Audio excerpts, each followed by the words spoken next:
Welcome everybody to another Hyperight Data Talk. Today we are honored to welcome Uthman Ali, an expert in AI ethics and senior product analyst at BP. Uthman is also at the forefront of AI, robotics, and human augmentation. So hello Uthman, how are you? I'm good, thanks. Thank you for having me. That's great to hear. So ahead of your keynote presentation at this year's Data Innovation Summit, I would like us to talk a little bit about the ethical dilemmas of frontier technology.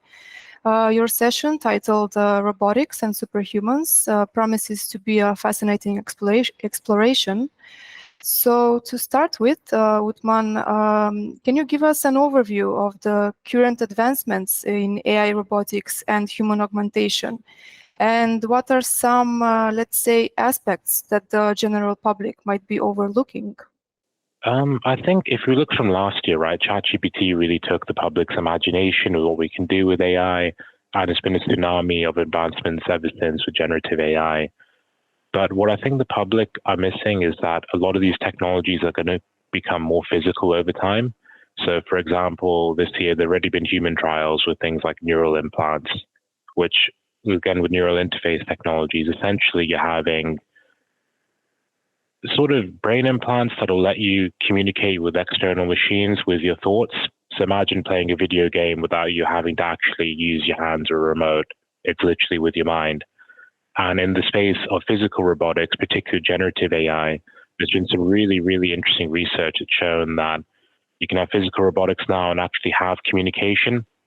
So if you have a robot and you say, can you pick something up? Now it's able to actually have that feedback with you and go do the task. So because of generative AI, actually, the field of robotics and the physical side has actually advanced so much faster than we originally anticipated. And from your perspective, how much of this excitement that's happening around these technologies is actually hype?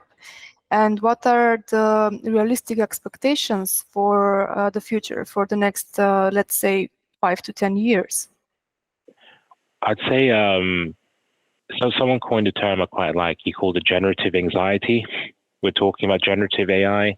There are a lot of people, especially last year, was suffering from FOMO, basically thinking, I think there's things happening. Let me just throw money at AI and hope something works in my company. But increasingly, we're seeing that there's like narrow use cases which proven to scale. But with the frontier stuff, such as robotics, there's always been a lot of hype around when these technologies become more mainstream. But again, because of the advancements in AI more generally, I think that a lot of the more frontier stuff is going to come a lot faster than we originally thought as well. But in terms of hype and predicting the future, it's impossible to say, because this time last year, the field's moved on so quickly, particularly with human augmentation and where we were, again, because of how we progressed with AI. And I think that you would agree that it's no secret that robotics and both robotics and human augmentation comes with its own set of challenges. What are some potential ethical risks associated with both of these technologies? How should society prepare for these challenges? Yeah, so in terms of ethical risks, right, there's always going to be the big one, which is things like equal access to augmentation. So when you are looking at neural implants or these sorts of technologies, which again, the promise of lots of these companies will give you superhuman-like abilities. And that remains to be seen how much of these promises will be kept. But the question is always who gets access to this first and why?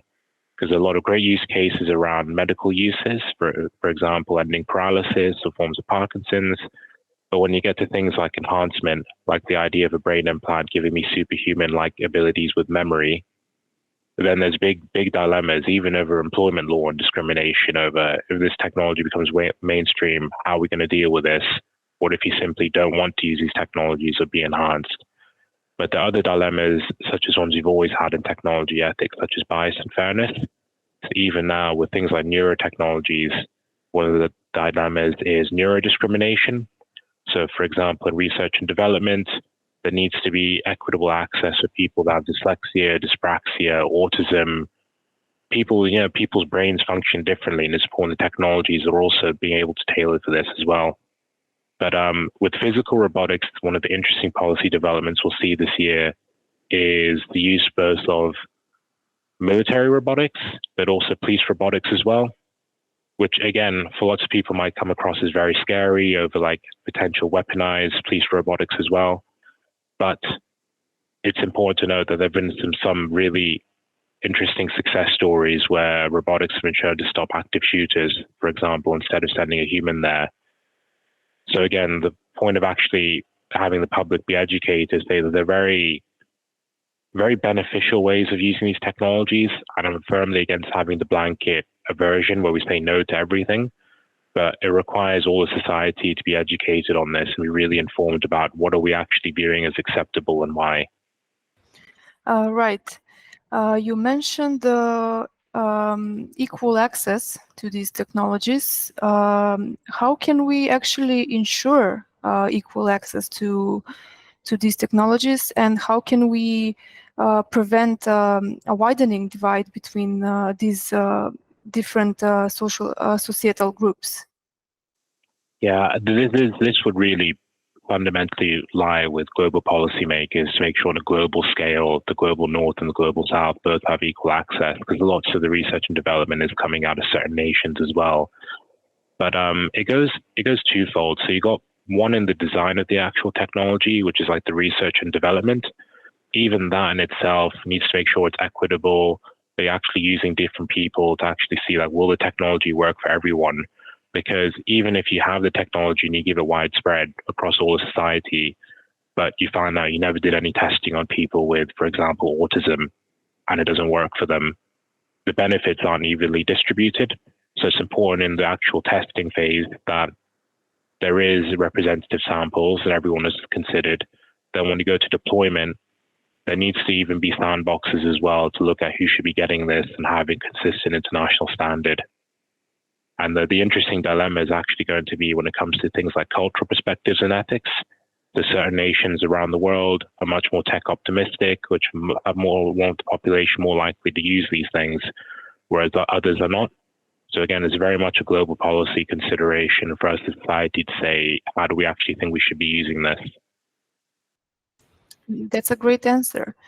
You also mentioned earlier that, of course, the future is unpredictable, but more specifically with AI itself and human enhancements and robotics in particular evolving. How do you envision the future role of human workers in society? I view the future role of humans as fundamentally being composers. So when you watch a symphony and you have someone orchestrate, the big orchestra and everyone's got their own little component, I think the future worker is going to be someone who's an effective composer that can manage different algorithms for doing different tasks and different technologies.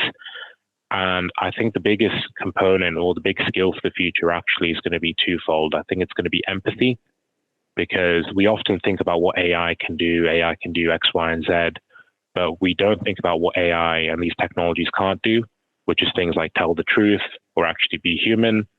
So that is, again, one of the key differentiating skills for us in the future. And the second one is creativity, is that even now with all these AI tools that have just been open sourced, you see some people have come up with some really brilliant ideas that maybe didn't even have a technical background. They're just creative people. So I think that that's going to be the other thing, is just creativity of knowing you can have all the technology and tools in the world, but no one's going to tell you how to use them. So it's up to us as people to actually be the ones to say, how do we put these pieces together? And what steps would you recommend should be taken to foster international cooperation in terms of developing ethical guidelines for such technologies? I think there's been some really welcome developments by the UN in terms of guidance on ethical thinking and frameworks. But what we need is, well, actually a really welcome development is the proliferation of AI safety institutes across the globe. So for example, you have one in the US, and the UK and Japan is creating one as well. And fundamentally, these institutions should function as almost neutral platforms for cutting edge R&D and ethics and safety research to be conducted, but for the international community to share these results as well. because again, like these technologies impact everyone across the world. So if there are things like brain implants being used, which are also hackable, like any other technology, which can lead to the loss of free will actually for users, that impacts everyone across across the entire planet. So having more principles, frameworks are great, but it's important that the actual R&D results be shared and be shared quite openly with nations. And the other thing that we should be mindful of is that in current AI ethics discourse, inevitably, because of the power of these technologies, it becomes quite geopolitical, is that we should be mindful about othering other nations as well. That again, this needs to be like a complete international effort towards developing like a baseline standard. It can't be an us against them mentality for this to work. Thank you for such an insightful answer. In regards to these steps, I would say what I'm also interested about is what role do you see for public education in integrating these technologies into society? I think public education is going to be critical for two reasons.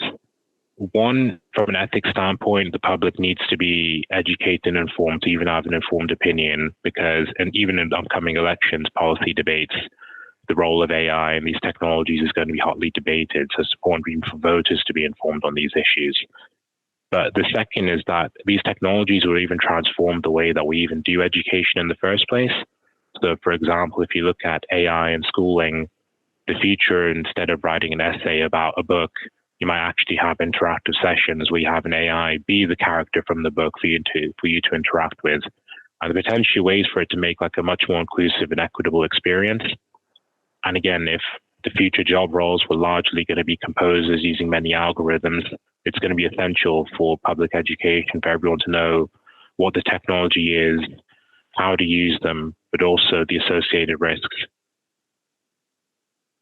And last but not least, I'd like to ask you, with years of experience behind, what is your vision for the future of society in light of the rapid advancements in AI and both robotics and human augmentation technologies? That's a really difficult question, because I think it goes in two, right? There's one where we don't get ethics right, as in we just don't think about this early and proactively, in which case I think that it's going to lead to quite a bleak existence where we're living in some disinformation, post-truth world where everyone's very atomized, where it's very difficult to even build relationships. Because even one of the themes this year is things like AI girlfriends and AI boyfriends and AI companions, which even that can even impact birth rates, for example. And that could make for quite a strange existence. But then there's the other one where we are proactive and we actually think about how these things will impact society. And then in that instance, actually, people probably live longer, live healthier, live happier lives, benefits to be more equally distributed, and will probably have like more creativity than ever before, which would be like a really exciting time to be alive. Thank you very much, Uthman, for sharing your perspectives. For everybody listening, this talk is just an introduction to Uthman's exploration at the upcoming Data Innovation Summit. We highly encourage you to attend his keynote session titled Robotics and Superhumans, the Ethical Dilemmas of Frontier Technology. We're looking forward to seeing you there, Uthman, and continuing this conversation on the future of technology and society. And stay tuned for more stimulating discussions. And thank you again, Uthman. Thank you. Thanks so much for having me.